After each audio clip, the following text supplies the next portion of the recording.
Good afternoon, everybody. Welcome to the first of a bunch of lunch and learns produced by the Chamber of Commerce, the Bennington Mutual Chamber of Commerce. I'm Matt Harrington, the Executive Director. I think I know pretty much everybody in the room. So a couple interesting things about the format today, who we have with us today, but also new developments in the Chamber I just want to speak briefly to. First off, obviously we're making this a little bit more of an armchair conversation. Some of you have been to other lunch and learns. We're just trying to keep it always interesting, something new, something different, and also what speaks to what might be most beneficial. So in past times we've done social media marketing. It may be more beneficial to have a PowerPoint. We've had healthcare, so we might have an agent kind of sit down with you. In terms of media and press and getting into your local paper, I thought an armchair conversation might be most be helpful. We work very, very well with the Bennington Banner and the New England newspaper. So this kind of, we knew we were originally going to do something on news and have somebody, maybe a Susan, speak on it. But then I thought, let's involve Dave and let's provide what I think small businesses really need to know is the operations of a newspaper, how to work and partner with your newspaper, both in editorial and content as well as advertising, but building that relationship. So I want to thank David and Susan for being here today.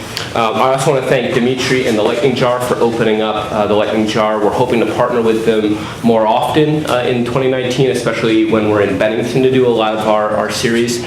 So expect more content coming out from that. And then lastly, one of the things, and I don't want this to deter you from coming to other Lightning or other lunch and learns and even coffee and conversations, we are going to be broadcasting on Facebook Live as well as providing a recording that we'll upload to our website to start to create a library of content for our members to tap into. So right now, through the power of Cat TV, and we want to thank Cat TV and our partners for Facebook Living this. And I know, Nate, you saw it last time, so we did it once before with one of the social media things. This whole year, we're hoping to record every single lunch and learn, every single coffee and conversations, and every single podcast. And that podcast is actually going to come out in the next couple of weeks. And we're going to do a monthly podcast on marketing as well, because that was such a topic of interest for people. So all those things are just better ways to communicate with you. But you got to promise me that you're not going to skip out on all our lunch and learns. I'm going to be talking to no audience because you're all in the comfy home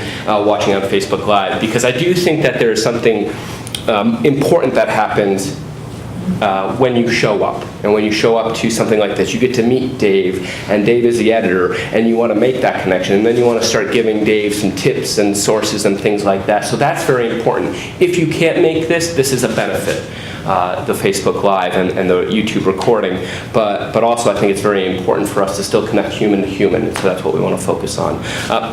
In terms of that, that's just kind of the laundry list of things we have to start off with. I'll move now more of, I get to interview you guys and report with you guys, and I'll move into that role. Again, it's going to be very conversational. I do have a couple warm-up questions, and I know I want to be respectful of time. We have about 45 minutes left of this lunch and learn. I do want to stop at some point, and as you guys have done often, just start some real Q&A with maybe just developments that are happening with New England newspaper and the new website that you guys launched. So you may also have questions that I want to open it up to as well. So, thanks for being here today. Thank you for having me. So we didn't plan this. No. The match. Oh, I thought you meant the couch and the thing, and I said, yes, we did. We moved this couch We usually do check in with each other in the morning, but today we didn't.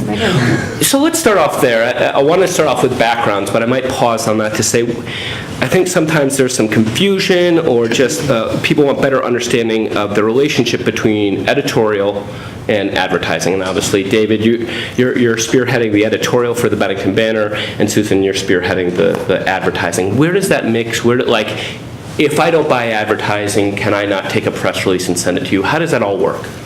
Well, there's an expression that's used in newspapers that you've probably heard of before. The slang for it is separation of church and state.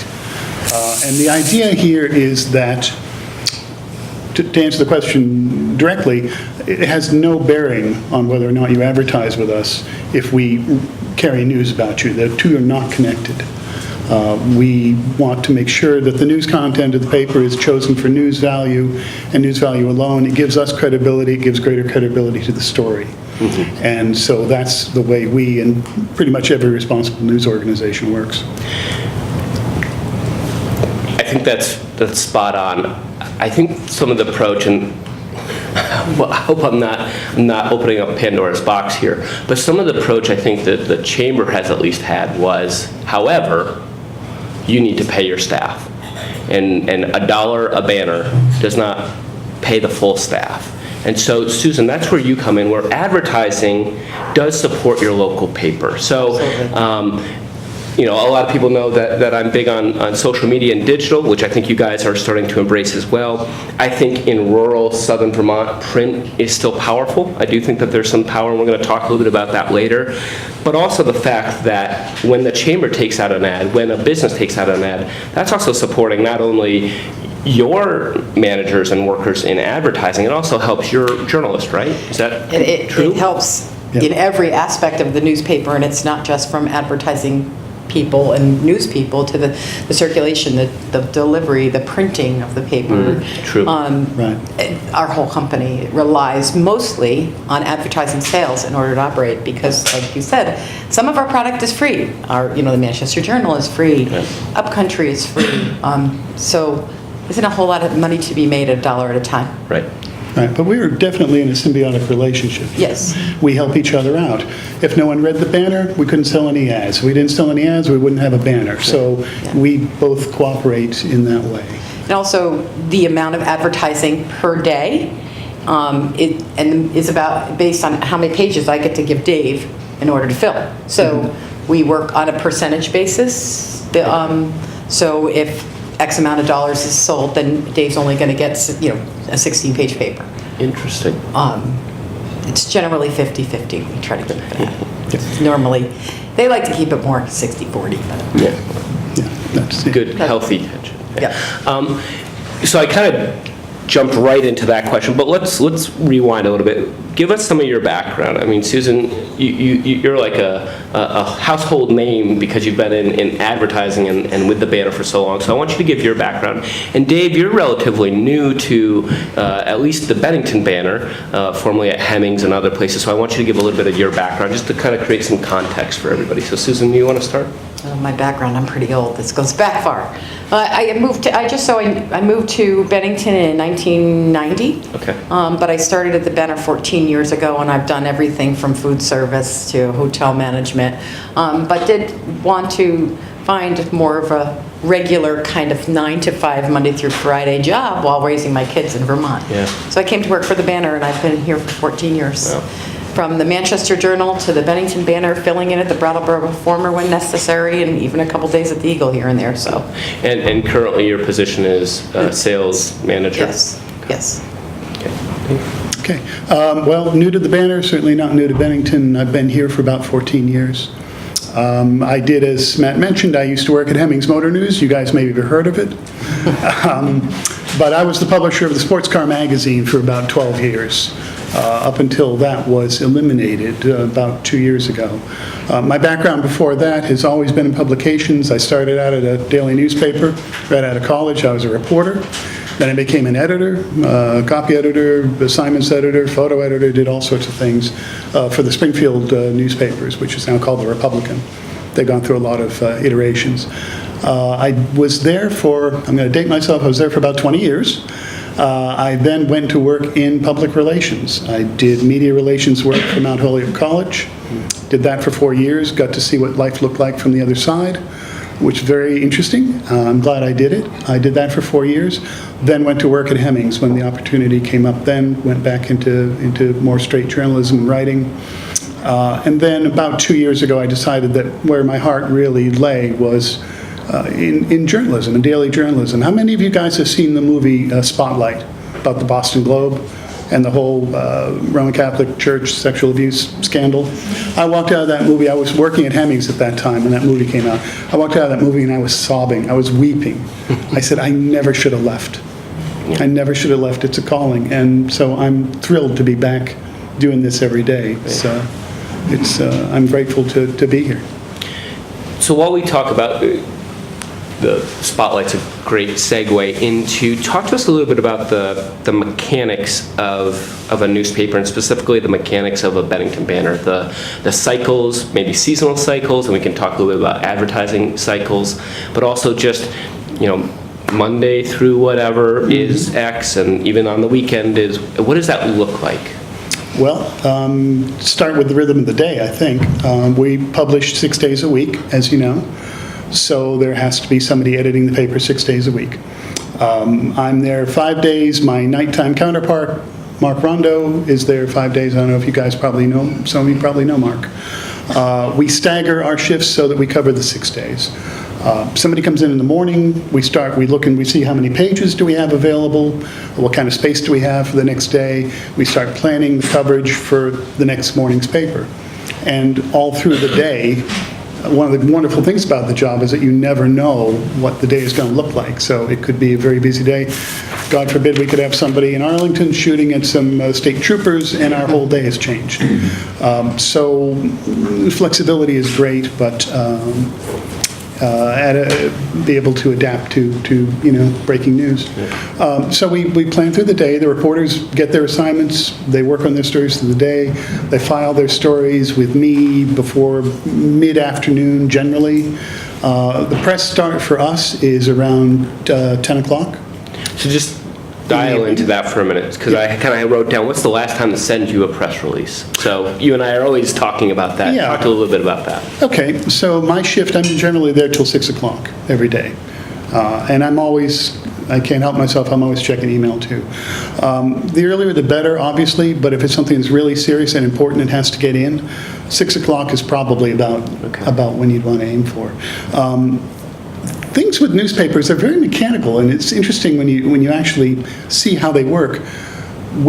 Our whole schedule is based on when your newspaper has to be in the mailbox the next morning. So it's like, okay, your paper has to be there at 6. So that means the truck has to leave by 4. That means the press run has to be done by 3, which means the press run has to start at, and it all works backwards from that. And so that's when we get our deadline for having pages done. And that all leads back into deadlines for getting all the material prepared. So there's a whole even nighttime shift that's working. And I mean, that makes sense, but sometimes I think I'm always amazed that the Bennington banner is a 24-hour operation for more or less, right? That's correct. There's somebody that's even putting the ribbon on the stack of banners that's being handed out, right? Or maybe a machine's doing it now. That's right. We're printed down in Pittsfield. Okay. We transmit our stories to Pittsfield. We have a design hub in Pittsfield. Previous owners, it was, God knows where it was. Oh, Pune. Where? Pune. Okay, Pune, fine. But actually, it's people we know who work on our pages down in Pittsfield and put them together for us. So thank God for local ownership. Thank God that these guys came along a little over 2 years ago and bought these 4 newspapers and put them back in local ownership and local control. I think it makes all the difference. Yeah. Talk to us a little bit about the cycle for advertising. Maybe we'll approach it by season, and then you can drill down into, I'm sure you'll take advertising anytime anybody gives it to you. Anytime. I really don't see any, with the exception of Christmas and the holiday advertising, there aren't really big cycles. Yeah. It's really dependent on, and it goes year to year, month to month. If the ski areas didn't get a lot of snow last year, then this is going to be an off season for them. There's so many different factors that come into advertising. And we have so many different products that we're kind of never slow. We have our daily newspaper that we put out every day, a weekly newspaper, but we also have niche items like in front of you. I all have a magazine. It's called Upcountry. It's published 6 times a year. Hold on, you're covering up every the other year. month. Oh, sorry. This is a joint publication between all 4 of the papers: the Berkshire Eagle, the Bennington Banner, Manchester Journal, and Brattleboro Reformer. But throughout the course of the year, we also have other items. Spring, fall, home improvement, print publications, but then we have a whole host and armory of digital products. Matt mentioned our new website will be launched. It's kind of a quiet launch right now, but this week we're probably going to go full bore at it. Being on Cat TV. Yes. So BenningtonBanner.com. But we've also introduced events into what we do every day as well. So I'm sure you all have seen Bennington's Got Talent. We just did that in December as one of the events that we worked on. And the other big one is the Bennington County All-Stars. So we identify local high school athletes. And this is a project that our sports team has been working on all year, from season to season. They're nominating our high school athletes. And then we honor them at a gala in June at Bennington College. I'm not sure if it's going to be there yet. Again, we haven't determined because the event just keeps growing and getting larger. So we have to find bigger spaces to go to. Yeah. Great. Good. And I was going to speak a little bit to the fact that with Upcountry, I find with working with you about that, kind of seasonal in the sense that it comes out quarterly, right? Every other month. Every other month, even. So getting things into specific upcountries and understanding that cycle, and I don't know if you guys put it out in an editorial calendar, but obviously in this one it's going to be on winter and skiing and stuff like that. So if the chamber's writing something about, Prospect Mountain or something like that, we need to get this to you not by January. No. We need to get to you by in October. So right now we're already working on the February, March, April edition. Okay. And I believe that deadline's the end of February. Okay. So still some time. It sounds like you wait till the last. We push it to the very last minute. We just actually hung up on a call with our it's a collaboration amongst the editorial staff and the advertising staff, really, to put out this piece specifically. Right. So there are editorial deadlines and there are advertising deadlines, Right. And they're not necessarily the same. They're not, Okay. I was going to say this gets to be a better and better magazine every time you guys put it out, and especially with I'm big on design and stuff like that. So even the covers, I think have rivaled some of the legacy magazines that we do have around the area. When I think of the full Capital Region and even up into Vermont, very, very well done. And I think you're reaching a different kind of demographic. And so I know that we take one constantly out for Wings of Winter Homebrew. We take one out for Garlic Fest because we know it's going to this perhaps a little bit more affluent traveler, maybe. So talk to us a little bit about the demographic that's reading Upcountry. Well, the circulation for Upcountry is inserted into our daily publications. So you're going to get the Berkshire Eagle, the Bennington Banner, and the Manchester Journal on the day of publication. It's generally on a Saturday. So if the Saturday falls on a 4th, but we try to get it out by the 1st. Okay. But then we distribute. That's about 17,000 copies, but we print 44,000 copies of this piece, and the rest are distributed every other month. Every other month, and the rest they're distributed to high traffic areas, mostly tourism, bed and breakfasts, are within and about the entire footprint of our the New England newspapers, but it also includes the Route 90 corridor over New Hampshire. There's some copies dropped off in the New York area, and as Matt said, he comes and gets 2 cases of it to every trade show he goes to, and he's not the only one that requests them of us. So, and you were right earlier. It used to be a quarterly, and it got increased. The publication frequency got increased to bi-monthly because it was doing so well. Great, that's good to hear.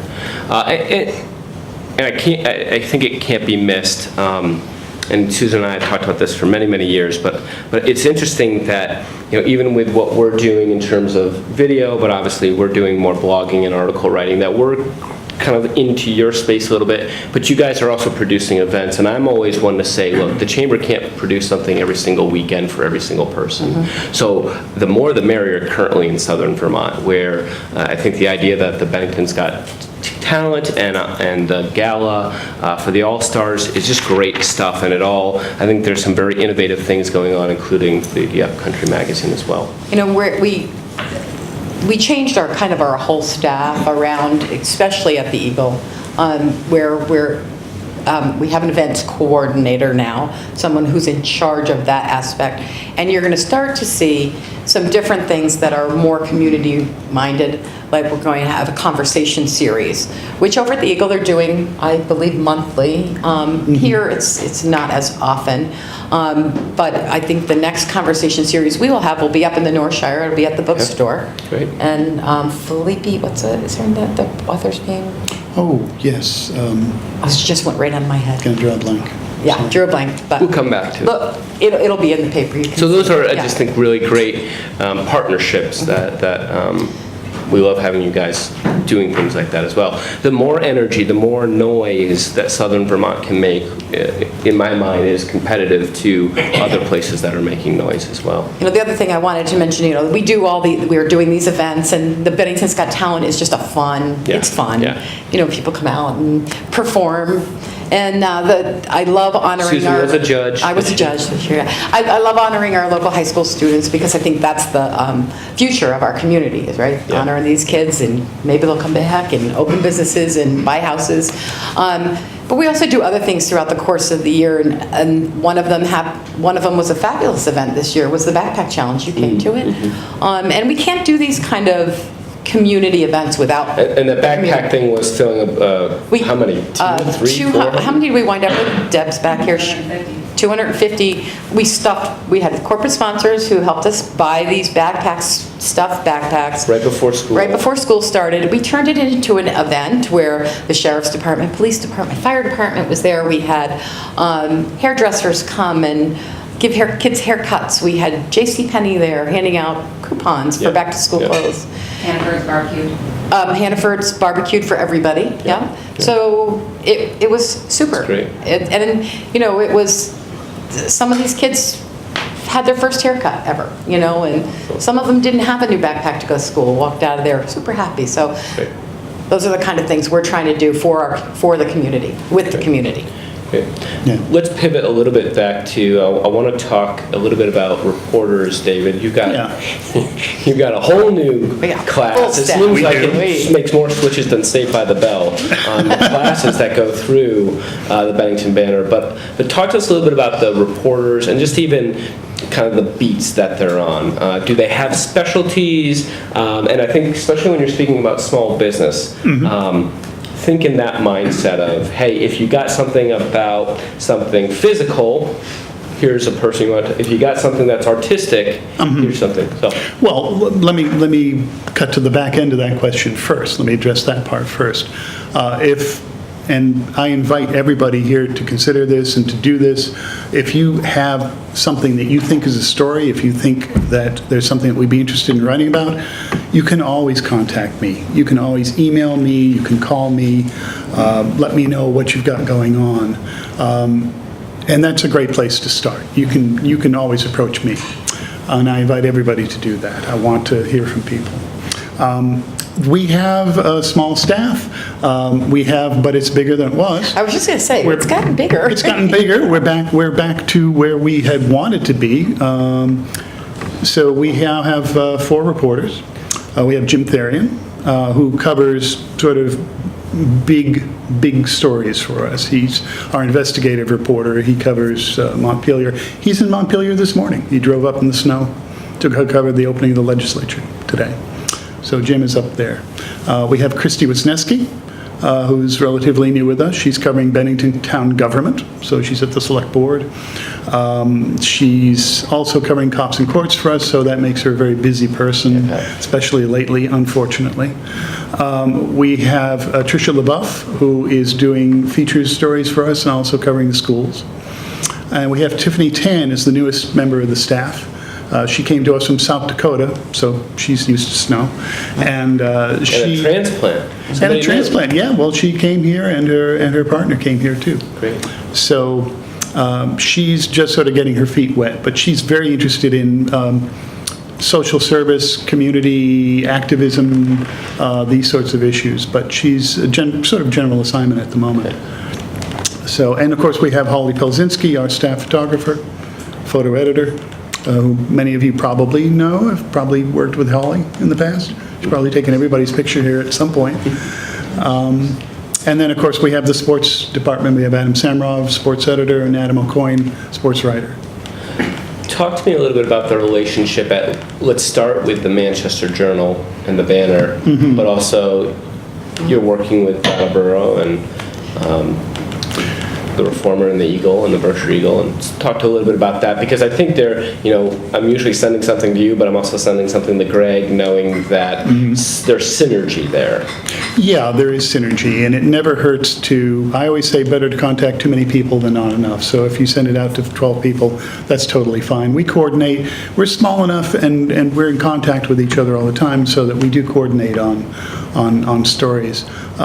We have a new editor at the Manchester Journal. Darren Marcy just joined us not that long ago, maybe a month, maybe more than a month. More than a month. More than a month, a couple of months maybe. But he's new. And Tiffany Tan, who I mentioned a moment ago, she's spending part of her time at the Journal doing reporting. We do share coverage. We do share stories. We let each other know what's going on. If we down here hear something's going on in Manchester, of course we tell them, make sure they know, and vice versa. My counterpart over in Brattleboro is Melanie Winters. She's the editor of the Brattleboro Reformer. And we are in contact all the time. I'm also in consultation with my counterparts down in Pittsfield at the Eagle, so that if we have something that we think is of regional interest, it could go in all 4 papers. Okay. We do share that way. And particularly, there's a real emphasis. We have a new managing editor. Well, he's not new. He's been doing this for a while, but only recently have we filled enough positions so he can actually turn his attention to the job he's been wanting to do full-time. Greg Sukenik is the managing editor for Southern Vermont, so he oversees us, the Journal, and the Reformer. And I got to mention, by the way, since I mentioned the Reformer, I got to mention that about a month ago, the Vermont Press Association had their awards ceremony. Yep. In general overall excellence, the Brattleboro Reformer came in second among all Vermont newspapers, finishing second only to the Bennington Banner. Good. Took first place I was going to this say year. it if he wasn't going to say it. So, yeah. I mean, local paper, you got to Toot your own horn, yeah. Yeah. One thing, too, I want to mention about the news portion, we are also kind of hiring for a new position for Southern Vermont in the arts. Yes. Okay. I think they have quite a few applicants so far. Yeah, there's been a lot of interest. Which would cover the arts, entertainment kind of thing for all of Southern Vermont. Okay. So we're looking for an editor's position, is that right? That's right, yeah, we're looking for an arts editor. Yeah. The application is open now, if you know of anybody who's interested, or if you're interested, take a look. Great.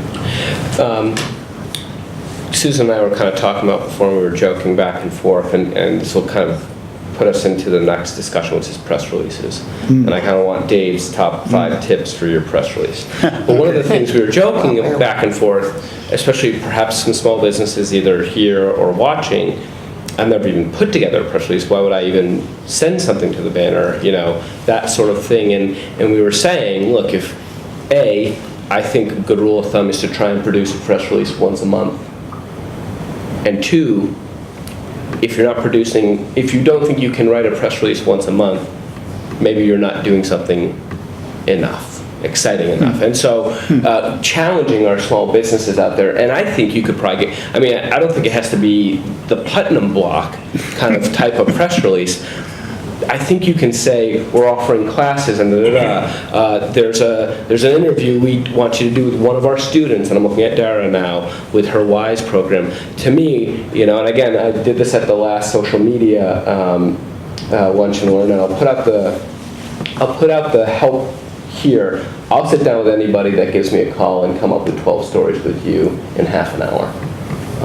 So to our members, I'm more than happy to stop by the office, schedule please, before just stopping by. But I know Dara took me up on that offer and a couple other people. So I'm happy to sit down with you about social media, but I'd also sit down with you for a half an hour and we do a little brainstorming, because I don't think it's too hard to come up with 12 different topics about your business that you could write a press release. Now Dave's going to say, I'm not going to feature all of them, because I can't keep posting Global Z every single month, or else they're going to think that we're in cahoots. But I do think it's a good exercise for you to go through, and it keeps putting you in the eyes of a Susan and a Dave and a Greg that go, man, something's going on with Global Z, or something's going on with WISE, because every single month they're sending me a press release. So that's the challenge, and also the offer I'll put as the chamber. But walk us through maybe a press release, what it is, just in case anybody doesn't know, and then maybe in 2019, what are top 5 tips to get your notice or a reporter's notice? Okay, well, first of all, your advice is spot on. I think that's excellent advice. Because I think you want to, I don't have to tell you why, but I think you want to try and appear in the news pages as often as you can. We are hyper-local. We're a hyper-local newspaper. We want to carry all local news. That's what we want to do. You guys are a big part of the local community. What you're doing and what you know is going on is important to us, and it's important to the community. So our publisher, Fred Rutberg, describes us as the town square. We're meant to be at the town square where you learn what's going on. So that's what we do. Press releases. Has anybody here actually sent a press release to the Banner? You have? Oh, so a few of you have. Okay. So you might have an event that's going on. That's the obvious one. You want people to turn out. You want people to know what's going on. You might have a hiring. You might have a promotion. You might have a special event. You've got special, I don't know, you're doing the deep fried shark some week or something. So if you know of anything like, you have something like that's coming up that you want to promote on the news pages, send us a press release. And it's really easy to do. Email, here's the nuts and bolts of it. Email is the very, very best way to go. Just email it to news@benningtonbanner.com. That's our general mailbox. We check it all the time. So that's where it goes. What it says in the subject line is not press release, because then we'll have no idea what it is looking at it. But try and say something about what it is in the subject line so that it's obvious and jumps out to us. We get tons and tons and tons of emails every day, and you'd be surprised. Some of it's from Omaha, some of it's from, Japan. I don't know how we get on these guys' mailing lists, but we have tons of stuff they have to weed through, and if it jumps out to us that it's a local thing, we'll pay special attention to it. So does that kind of cover some of the ideas of what you might be looking for as a subject for a release? Yeah, and other things and definitely correct me because maybe you're not featuring my stories, I don't know. But a couple of the tips and tactics that I've learned over my years is I actually don't attach a Word document. I put the actual press release right in the email so they can go right and print it. You and I were talking about this before. Yep. In my mind, the relationship between the person that wants to be featured and the platform to be featured on is to create as less friction as possible. That's you right. want to be as easy for Dave to feature you as possible. So That's right. subject line, maybe even saying, I'm a local, here's the story, which Dave's going to go, oh, local, got it. There you go. I put the text actually in an email, and I also... I've started to do, at least with Google, and I would have to look at the other emails, but I think it's similar. Really just trying not to put an attachment on any of my emails, so actually embedding the photo within the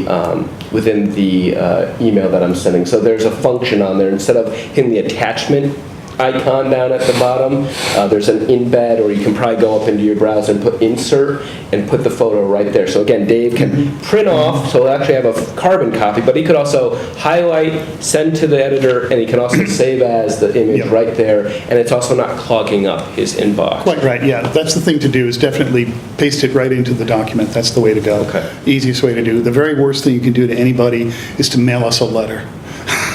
Which we'll have to sit down and retype, and nobody has time to do that. So that is the very best way to go. We also, we use Gmail for our accounts, so we tag things. So when we're looking for things, we tag things with a date. So if we want to know what's going on the 25th, all the emails for the events of the 25th come up. Okay. It's elementary, but that's what we do. We can take photos as attachments. They're not the worst thing for us to deal with. Embedding them is easiest for us. Those work as attachments. I encourage you, definitely, if you have an image that can go with your press release, by all means send it. Because not only do we print things in the banner that look better when there's a photo, but all our stories also go up on the digital banner. And all of those stories just present much better if there's an image with them, any kind of an image that's related to what you're saying. Do you like low-res images or high-res? We like high-res images. The higher, the better. If it's little like this, they'll make it work on print, but it won't be terribly pretty. Worse. It won't be very pretty. It's not quite magazine caliber resolution. Our newsprint is, a little muddier than that. But yeah, high resolution is good. And it's something we talked about in the marketing lunch and learn. And again, I'd be happy to sit down with you. I think we have it even on tape. But really what I think small businesses need to start to focus on, and one of those is finding a photographer or yourself as a high-res that can take that photo. Camera phones are great these days. Camera phones are great. They're great. Take some good stuff. So again, be thinking strategically. I'm writing 12 press releases.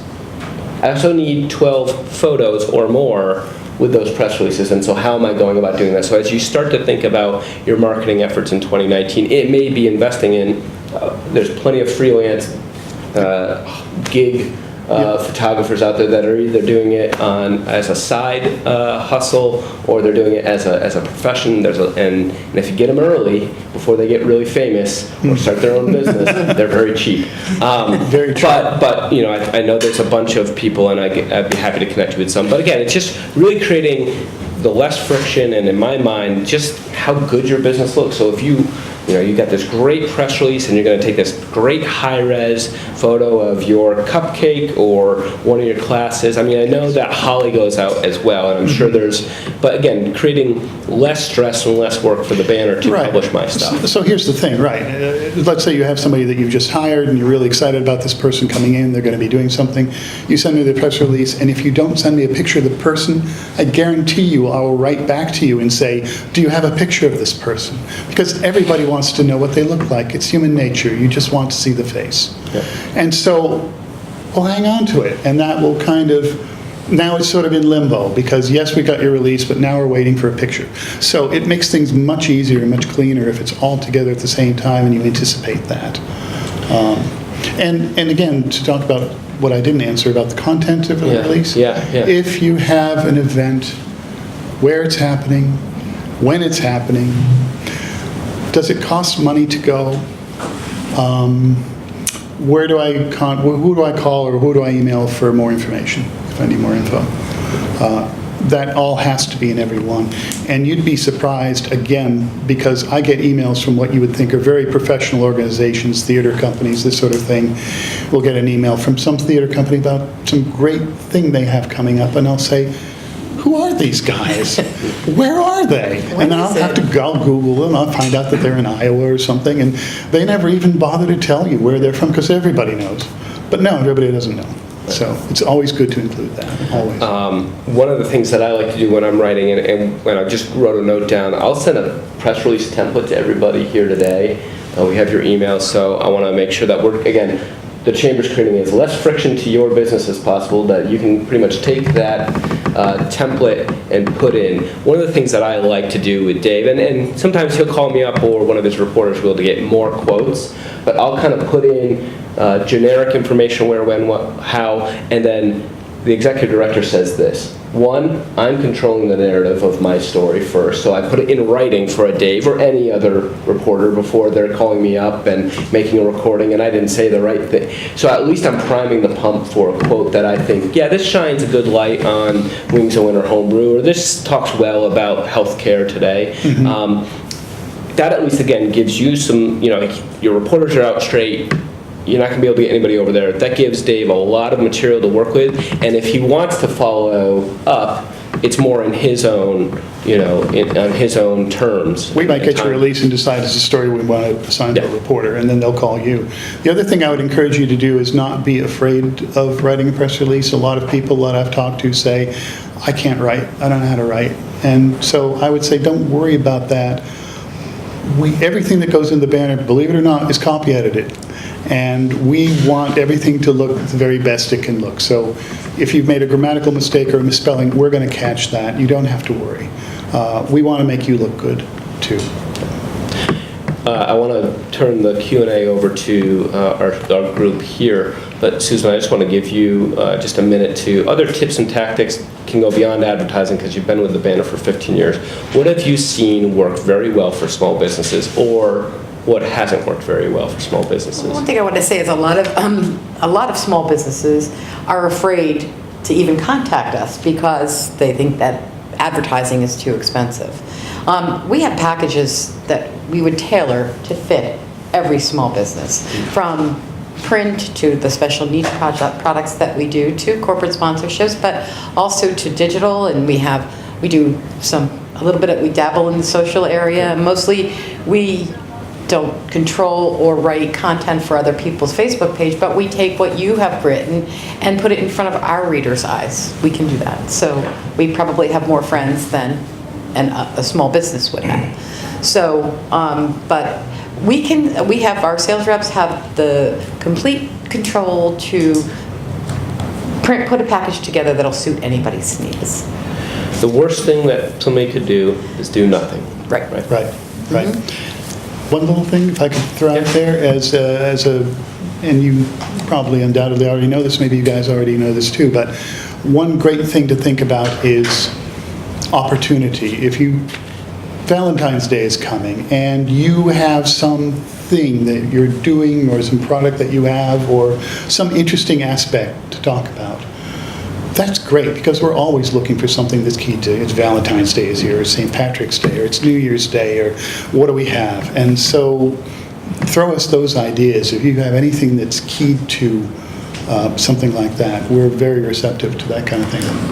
And I'll double down on that by going back to a point I made earlier, which is necessity breeds innovation, which means if I need to get into the banner, if I need to write 12 press releases, that's going to make you do something perhaps unique in your business. So if you're selling chocolates and you just 365 sell chocolates all the time, you may have to come up with something to get Dave's ear. But in that, I believe, because of that, you will have better engagement, better experience as a small business, because you created, I think of Nick and the Montes there, who do the Friday thing and they build the biggest Reese's Pieces.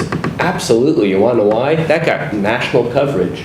So it took a lot of time, probably cost some money, cost some labor, but everybody picked up the large Reese's Pieces a couple of years ago that the Village Chocolate Shop did. So I always like to use them and other people that are, it's not just going into work and doing the 365, because that's not newsworthy.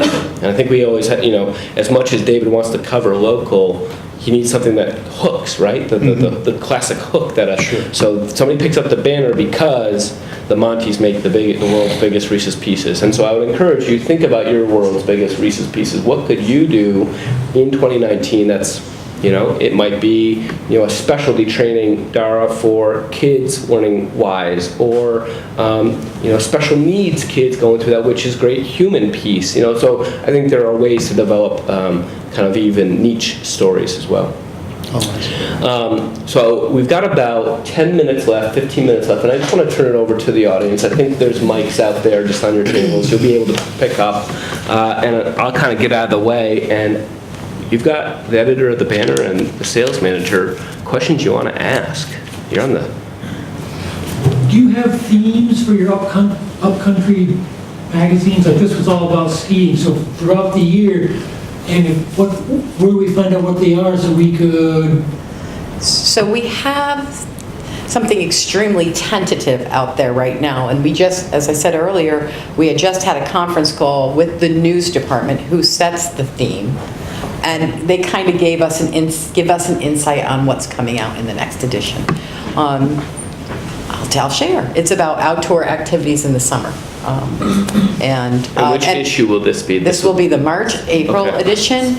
So they're looking to get people to start planning their summer. So anything that like hot air balloon trips, whitewater rafting trips. There's also going to be a different take on the sugaring, because we've done the last 2 years the sugaring thing. So you mentioned the fly fishing? Yep, there's fly fishing. Yeah. I think you bring up a good point, something I am still working very hard at. I'm not the best at it either, which is you've got to be thinking 4 to 6 months in advance. Even as we're starting to put out stuff for our tourists, we have a great newsletter that goes out to tourists every month. But I can't be featuring Winterfest because that's in 2 weeks and nobody's making plans in 2 weeks to come up to Vermont. I need to be thinking about possibly selling the Wings of Winter, but probably more importantly, a Bennington Arts Weekend, and start planning a Garlic Fest already. Yeah. So the Chamber's working hard, and I would encourage businesses, sit down with a calendar and just take half an hour and say, what are things I want to do so that I know that in August I'm doing this, so I need to get a hold of Susan in May to feature it. And we would be happy to come plan your year with you. Oh, yeah, she'd You do know, that as in well. January. You call us, we'll come plan it out so you know, or even prior to it, when you're setting your budgets for the year, call us. We'll come and we'll have a pretty good idea of what we're going to be doing for the year. You know, every now and then something else pops up, but we do know we're going to be doing the gala, we'll be doing the Night to Shine feature, so we know we'll be doing Upcountry, and we'll have a general idea of what will be happening. Right, and there's also, from the editorial point of view, I don't think we spelled it out, but there is a commitment that it is a publication that covers the Berkshires and Southern Vermont. Right. All the time. So, from the content point of view. And continuing on the content a little bit, I mean, I have to say that there's been reporters who have come to us and said, hey, love Upcountry, let me do a story on A. And, you know, as long as it gets through the powers that be. But there was a feature in here, and it was on brunches, I believe, which was beautiful. It had beautiful Brunches. photos, yeah. And I think that is going to continue. That writer is going to be I think then next month she's going to do something on comfort foods, you know. And then, you know, it might be down the road something on maple recipes. I don't know the answer to that, but that feature will probably be sticking around as well, from what I understand. Yeah. And then Lydia. Yeah, so one of the supposed benefits of digital advertising is the ability to target and track. That's changing. You know, I think that traditional media are going to survive the long-term battle between kind of new media and traditional media because you know, the Facebook algorithms and so forth are making it actually harder to track now. Yep. But what are I mean, you guys are mass media traditionally, but because you're doing digital as well, what are the targeting opportunities for advertisers with So we have our local New England newspapers. Each paper has their own website, which, like, again, we're brand new coming out now, but we've also partnered with a innovative company out of Denver called Accelerant. So they do all of our we call newspaper.com advertising, and they are pros at it. They are all ex-employees of the old company that used to own us, and that was more of a marketing agency. So they left and formed this company called Accelerant, and they can do outrageous targeting, right down to, I can tell you who was at your store a year ago, and then we can retarget them. There are all different kinds of opportunities. I brought some one-cheaters on what exactly they do. And for B2B and B2C, or is it just strictly B2C? Anything. Yeah. Just a quick question on press releases. So if I have an event, let's say Rotary Bell ringing out in front of JCPenney, is it okay to send last year's pictures with this year's PR? Yes, it is. Okay. Yes, it is. As long as you'll kind of, just let us know. Okay. We'll call it a file photo, but that's perfectly fine. So following a little bit more of the press releases, Yeah. as far as I'm concerned, like I don't do a lot of events, but I may have a promo that And I'm where are looking you, for. what's your store name? Little Britain. Yeah. So Little Britain Fish and Chip Shop down on North Street.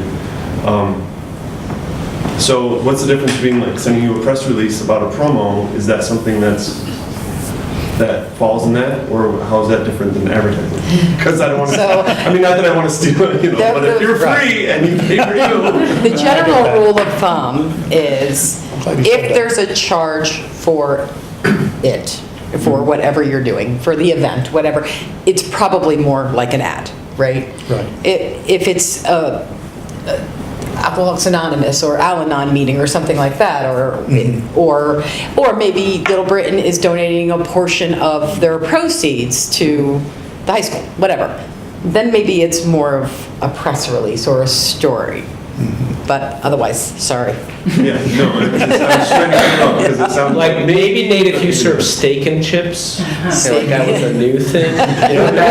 So it's a little bit of my encouragement of, right, you cannot do what you normally do as a business, fish and chips for this exercise, and send press releases 12 times a year about fish and chips. You're going to have to do something different. Yeah. You can take ads out for fish and chips all you want. I'm All you sure want, Susan yeah. would like that. But I would encourage a lot of our businesses, and what we encourage a lot of us in Southern Vermont, which is we've got to make more noise, which means you've got to make the biggest Reese's Pieces, or you've got to do something that gets people's attention. That's not me, the chamber, telling you that. That's the market. The Yeah. market wants to have an experiential story with you when they come up or they live here. So, Nate, again, happy to sit down with you and let's just go look at what other fish and chips places did or other restaurants do. You know, Restaurant Week is going to be coming out in March. So we'll work on that to feature stories like that. Yeah. One other thing that you might find too is one kind of story I didn't mention is a trend story, and that's maybe you see something happening in your business that I don't see because you're close to it and I don't pay any attention to it. So suddenly, God forbid, the price of cod quadruples. Well, that's a big problem. And it's probably a national story, but you're also a local window onto a national story. Let us know that that's happening, and we'll take your story and expand it to the bigger picture. What is a local business doing? One of the stories we'd love to have done that we haven't been able to do, how are local businesses affected by the steel tariffs? I was just going to say. We don't know. And maybe you know, maybe you're affected by them, maybe you're not. Here's a question for today. Are you affected by the federal government shutdown? We'd like to know. If you are in some way, in any way, let us know. Because we're looking at the local effects of a national story. We do that a lot. That's great insight. And yeah, I was thinking about that with the steel tariffs and just even, looking at one of our car dealerships. I mean, I think every car's been jacked up by 30%, 40% just because of that. So your new F-150 just went up by $10,000. Well, the F-150 has a lot of aluminum. Yeah. Well, yeah, right. The Chevy is steel. Yeah. Other questions? Group. Yeah, I guess I've got another one. And we'll go. Just a clarification, the awards you got, is that for all Vermont papers or for small Vermont papers? All Vermont dailies. So you beat out all Chittenden County? All of Chittenden County, yeah, we did. Press Herald came behind us. And this was voted Magazine of the Year as well. Magazine of the Year. In Vermont, or? This was not, this was in Boston. That was New England. This was New England. Press Association. Yep. Yeah, I mean, really macro question about kind of the direction of the news media more broadly. And we talked briefly about kind of the digital pressure on the news business, which creates challenges for advertising revenue for you folks as well.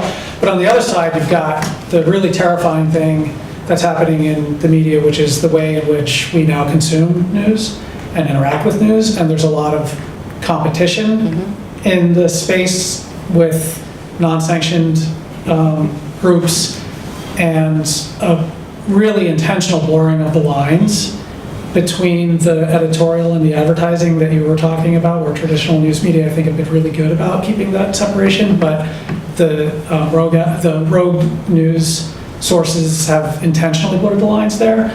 And now you look at the statistics on how people are consuming news and where they're getting it from, and it's really, really, really scary. So what are the things that we can be doing as a society to change that trend? Because it's getting worse, not better. And my kids are going to be taught a really irresponsible way of consuming news from their peers. And that's really bad for our society. So what can we do about this? Right. Well, the bright lining, the silver lining here is that the latest Poynter Institute survey found that 73% of people trust their local newspaper, which is the highest of any media, is the local paper. And that's because I think we're local. You can see us, you can talk to us, you know that we're not some spammer in a basement somewhere. We're people who work here with you. We're unhackable. What we choose to print in the paper is what we think you want to know. We're not feeding you propaganda. So I think people are becoming more and more aware of the danger of that.